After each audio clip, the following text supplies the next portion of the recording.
Nasara. Shin menene ake nufi da nasara? Ɗan uwa, a sakamakon jin kalmar nasara da kake yi, wace ɗauka kake yi wa kalmar nasara?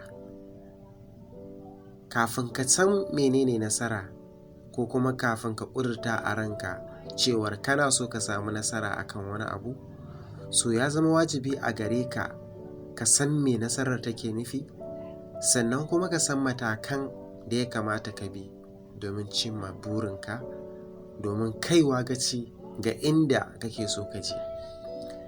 To nasara tana nufin cimma wani ɓoyayyen buri wanda aka ƙudurta cimmawa na tsawon lokaci, wanda zuciya ta daɗe tana shauƙi, tana kuma buƙatar a wayi gari cewar ta kai daidai wannan gabar. Ta yaya ne za ka cimma nasararka ko cikar burinka?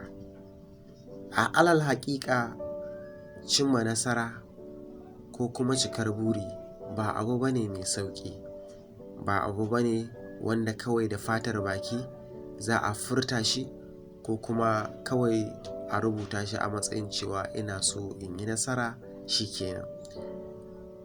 Ba za ka zamanto mai nasara ba har sai ka jajirce, ka yi aiki tuƙuru, ka ɓata ranaku ba dare ba rana domin cewar ka cimma wannan buri naka. Duk mai son ya ga cewar ya zama wani abu a duniya, so tabbaci haƙiƙa sai ya bi wasu sharuɗa daban-daban da matakai daban-daban domin ya ga cewa ya kai inda yake son ya je. Alal misali, idan ka ce kana so ka zama Dangote a yau, to ya zama wajibi a gare ka ka tashi tsaye haiƙan, ka tashi tsaye gadan-gadan, ka fara bin matakan da Dangote ya bi har ya kawo abin da yake a yau.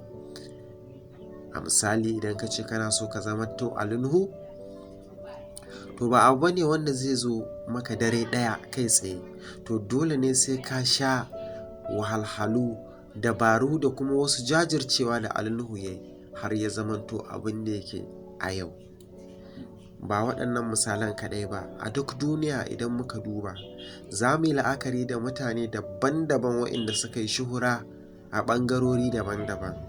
Idan ka bincika tarihinsu na baya, za ka ga cewar sun sha gwagwarmaya, sun sha rana, sun sha dukan ruwa, abubuwa daban-daban, amma suka jure, suka jajirce. Domin me?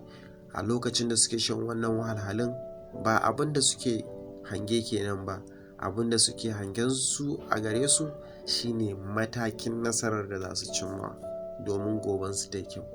So ɗan uwa, idan har kana so ka cimma irin wannan buri, sai ka jajirce, sai ka tsaya tsayin daka, ka yi aiki tuƙuru, ka ware lokuta daban-daban domin nemawa nasararka mafita.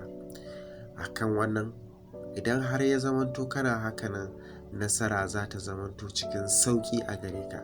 Sai dai kuma a matakan nasara ya zama dole ka dode idanuwanka, ka rufe kunnayenka, ka ji ka ƙi ji, ka gani ka ƙi gani, kuma sannan sai ka shirya jajircewa na yin faɗa tuƙuru da makusantanka, walau tun daga cikin gidanku, walau daga abokanku, walau daga abokananka, ko mutane dai daban-daban waɗanda idan suka ga cewar nasarar nan taka za ta yi tasiri, to za su fara yaƙar ka ne su ga cewa baka kai ga nasarar nan ba. Idan kuma da farko za ka ga an fara maka dariya cewar kamar baka san abin da kake ba, to da zarar kuma aka ga cewar lallai ka jajirce, ka san abin da kake yi, ka tsaya tuƙuru kana so ka cimma wannan nasara, to daga nan fa za a fara yaƙi da kai domin a ga bayanka.